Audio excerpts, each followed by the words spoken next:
stop right there. Before you scroll past this video, I need you to understand something. What is happening inside the United States immigration system right now is unlike anything we have seen in years. And the most dangerous part is this. Millions of people have absolutely no idea how serious it has become. We are not just talking about undocumented individuals.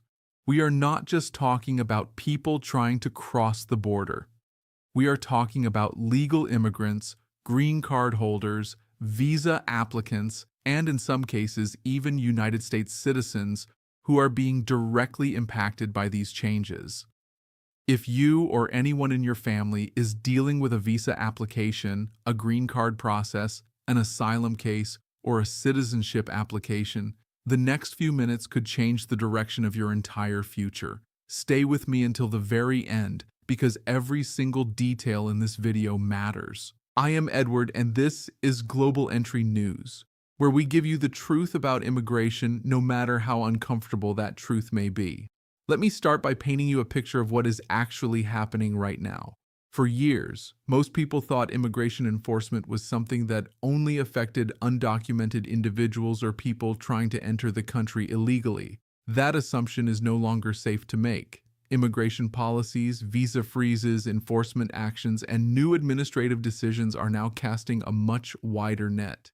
And families across America, families who did everything right, who followed every rule, who paid every fee and filed every form, are finding themselves caught in the middle of a system that is shifting beneath their feet. Let us start with something that is creating serious concern at the highest levels of government right now.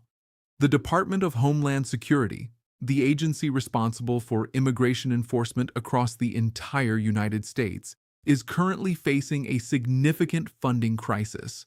Congress has been unable to reach a full agreement on DHS funding, and because of that ongoing deadlock, the agency is operating under serious financial strain. Now you might be thinking, what does a budget argument in Washington have to do with my immigration case? And the answer is more than you might expect. When funding is delayed, when resources are stretched thin, when agency operations are disrupted, immigration cases slow down, processing times get longer, interviews get postponed, and families who have already been waiting for months or years find themselves waiting even longer with no end in sight. But the funding issue is only part of the story. At the same time, there have been serious questions raised about certain immigration enforcement activities across the country. Some legal experts and critics believe that certain enforcement actions may be crossing constitutional boundaries, that agencies may, in some situations, be overstepping the legal limits of their authority. Others argue that stricter enforcement is exactly what is needed. That debate is ongoing. But what matters for you right now is understanding that this disagreement in Washington is directly contributing to delays, confusion, and uncertainty in the immigration system. And then there is the leadership issue. Recently, there has been a major shakeup at the top of the Department of Homeland Security. A new nominee has been selected to lead the department, but that appointment still requires Senate confirmation before it becomes official. If confirmed, this new leadership is expected to push for continued strict enforcement and an intense focus on border security and immigration control. Leadership changes like this matter enormously because the person running DHS has direct influence over how immigration policies are enforced, how cases are prioritized, and what kind of environment immigrants face when dealing with the system. Now here is where things get truly alarming, and I need you to pay very close attention to this part. Traditionally, immigration enforcement has always focused on non-citizens. Immigration agencies do not have the authority to deport United States citizens. That is a legal fact. But recently, reports have emerged suggesting that some individuals, including people who participated in protests or who publicly criticized immigration enforcement policies online, have experienced government scrutiny. Let me be very clear. These situations are not resulting in deportation cases against citizens. But what some critics are arguing is that certain enforcement activities may be designed to discourage public criticism and create pressure on activists. Whether or not that interpretation is accurate, the broader point stands. Immigration policy decisions are now having effects that reach far beyond what most people expected. But nothing illustrates this better than a real story that immigration attorneys are seeing play out right now. And when I share this with you, I want you to really think about what it means. A married couple went to their scheduled immigration interview. The husband was a United States citizen. He was sponsoring his wife for a green card. They had done everything correctly, every form filed, every document prepared, every step followed exactly as required. They walked into that immigration office ready to complete the final stage of a process they had worked on for years. And then the interview stopped. The officer told them the case could not move forward. Their application was being placed on hold. Why? Because the husband, a United States citizen, had originally been born in one of the countries affected by a travel restriction policy. Even though he was now a fully naturalized American citizen, even though his wife was not from any restricted country, the case was still frozen. A family that did everything right, a couple that followed every single rule, and their future was put on hold because of a policy decision they had no control over. This is not an isolated incident. Stories exactly like this are becoming more and more common as immigration policies continue to shift. And this is precisely why immigration attorneys across the country are now preparing legal challenges against certain immigration restrictions. Multiple lawsuits are being organized with one goal in mind: to compel the government to resume processing immigrant visas for applicants who have already completed most or all of the legal process.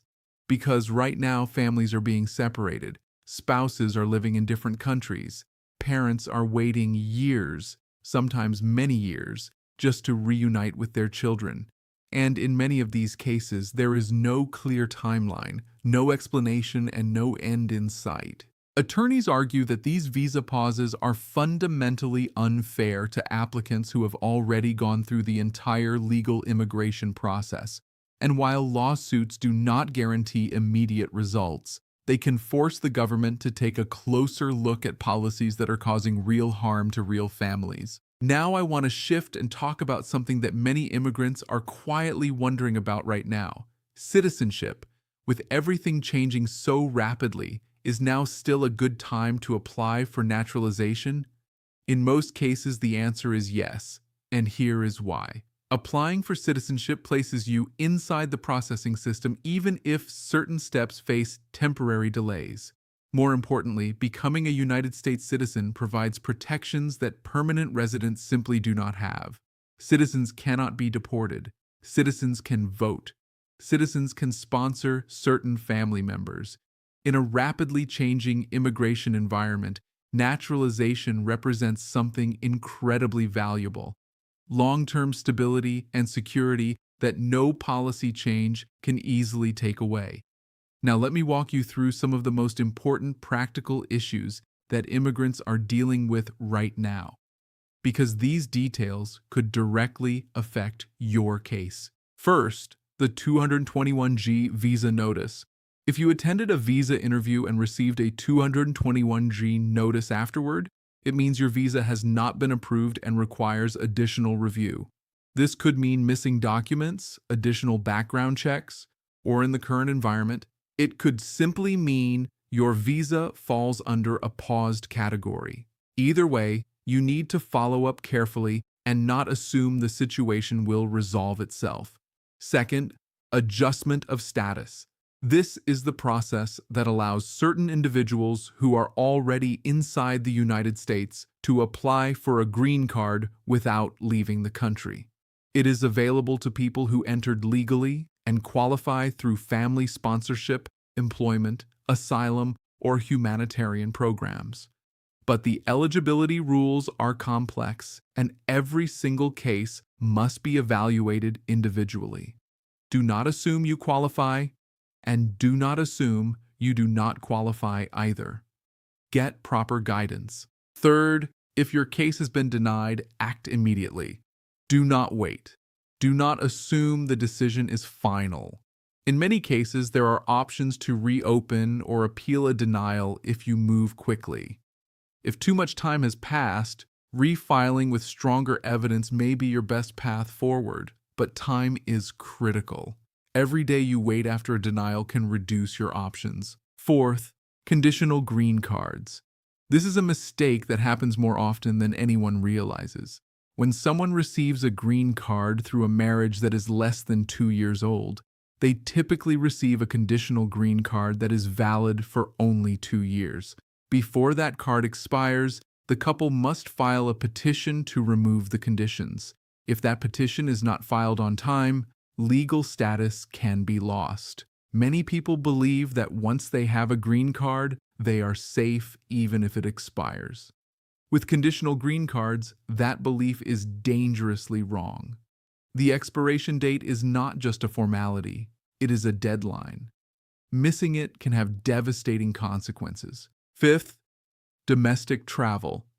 If you have a work permit or a pending immigration case and you are wondering whether it is safe to travel within the United States, generally speaking, domestic travel is permitted if you have proper identification and legal documentation, but individuals without permanent residency should always understand their situation clearly before traveling through airports or checkpoints. Every case is different. Know your status before you travel. And finally, asylum. The asylum process is still available for individuals who can demonstrate a genuine and credible fear of persecution in their home country. But the legal standard is strict. You must provide consistent, credible, and documented evidence. A weak or poorly prepared asylum claim can create serious legal problems that are very difficult to undo. Please, if you are considering an asylum claim, get professional guidance before you file anything. I also want to say something that I think needs to be said directly. The people caught in all of these situations are not statistics. They are human beings. They are husbands and wives. They are parents and children. They are people who came to this country with hope, who followed the rules, who worked hard, who built lives, and who now find themselves facing uncertainty through no fault of their own. That is not something any of us should simply accept without paying attention. Immigration laws will continue to change. The political environment will continue to shift. And in the middle of all of that, real families will continue to be affected, which is exactly why staying informed is not optional.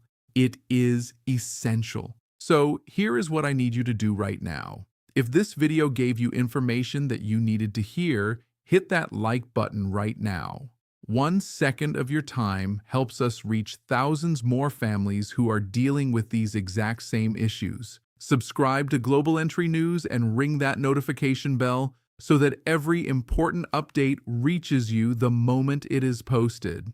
And drop a comment below. Tell me, are you currently dealing with an immigration case, or do you know someone who is? I personally read every single comment on this channel, every one. Your situation matters here. We are not just a channel. We are a community built on one simple promise: to give you accurate, clear, and honest information about immigration so that you can protect yourself and your family. No confusion, no false hope, no games, just the truth. I am Edward, and this is Global Entry News. We will see you in the very next video. Take care of yourself and the people you love, because navigating this system is not easy, and you do not have to do it alone.